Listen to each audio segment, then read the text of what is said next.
we've always been privileged to get more information than our other friends in marketing and so forth, and we have to keep the respect and that we already have. Certainly issues like screen scraping and so forth, this information is already in the public domain, so I don't see any harm in scraping it. Well, about the whole scraping issue and the regulation issue, there's no guidelines yet. It's a gray zone. I think what we should do is we shouldn't just think we can do everything we want just because people don't know about it or don't realize it. I don't think we should do that. So I think there need to be certain ethical guidelines that we need to follow, that we need to be aware of.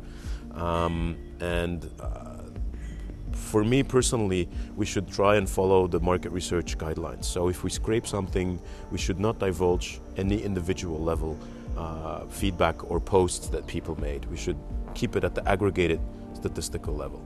We should only scrape what is publicly available. If people protect a certain site, either that user protects his own profile or the site protects his own profile, we shouldn't try and circumvent that. We shouldn't try and pretend that we're somebody who we are not. We shouldn't try to trick people into something. So I think that's just an ethical, moral guideline in general. Through social networking and that type of thing, we're going to get access to a lot deeper level, more personal data, and it really behooves us to make sure that we don't lose the ability to leverage that.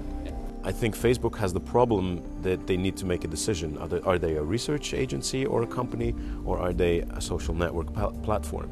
And the people that are on there right now, as of up till today, are not in there for the research. So if all of a sudden the rules of the game change and Facebook does that unilaterally, obviously there's going to be a lot of protest against that. So I think there Facebook would rather have to take the reverse and ask people's consent. And yes, it will be a smaller community than what they have now, but so be it. That's what they would have to live with. We were working with developing Facebook widgets to try to get around that walled garden a bit and get insights directly from people on Facebook rather than just recruiting them for panel surveys. So this is a move obviously by Facebook to compete against Google. They can't have a walled garden and be as important as Google. And that opens up a lot of doors for us as marketing research with data that can become extremely useful.